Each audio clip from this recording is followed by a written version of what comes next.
I found the film to be very compelling. I thought that all of your performances, individually and together, were phenomenal. But I really want to dig into what it was like making this movie. So how did it all come together? This one over here.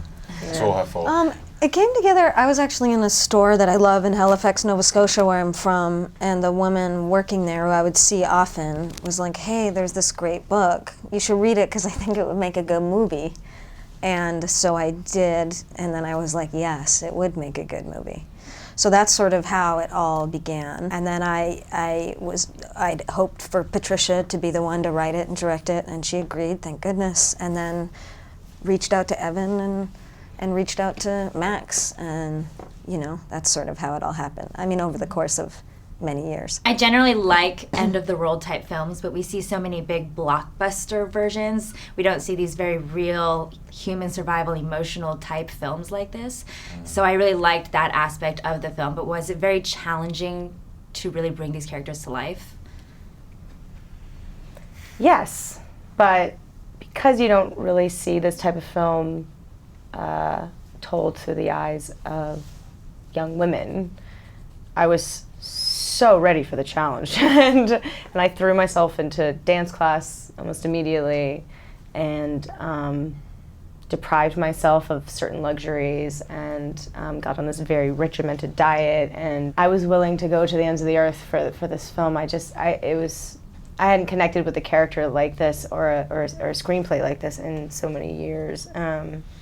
So the more challenged, the better. The more we can show, you know, that this other side of the coin, I was very happy to do.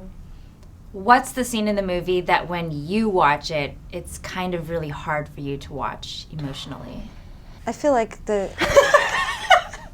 for me it would be a kind of a spoiler to say, Yeah. you know? So, yeah. There are several I will very say, traumatic scenes. you know, because this film is about intense loss, and you know, I don't think it's giving too much away to say that we're on our own. We don't Yeah. have our family anymore. You kind of know that at the beginning of the film. The scene where we're watching the home movies of life before the collapse of society and the innocence and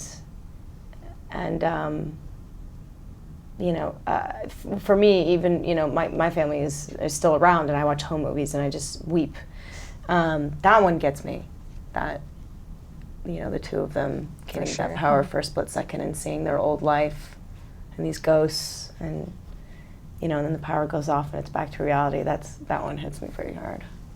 Does it make you think about if this were actually to happen sometime in the future? Now, would you do anything differently? Because maybe you learned something on this set? I mean, I think the movie's filled with lessons in terms of how to cope with probably an inevitable future for all of us.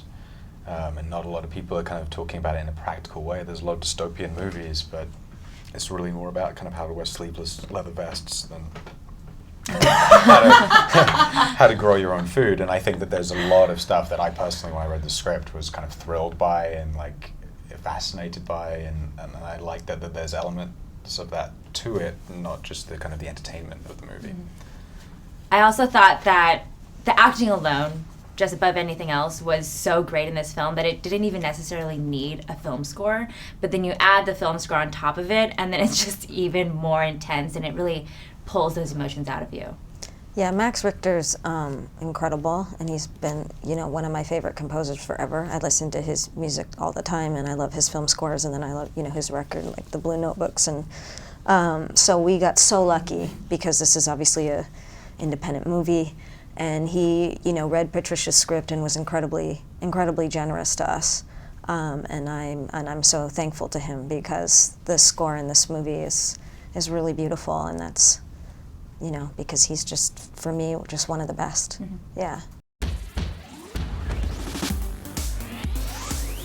Made in Hollywood. Hey guys, thank you for watching this video. Don't forget to subscribe to our channel, Made in Hollywood TV. Let us know what you think in the comment section below. And for the next awesome video, click right here. Click in that box right there, super easy.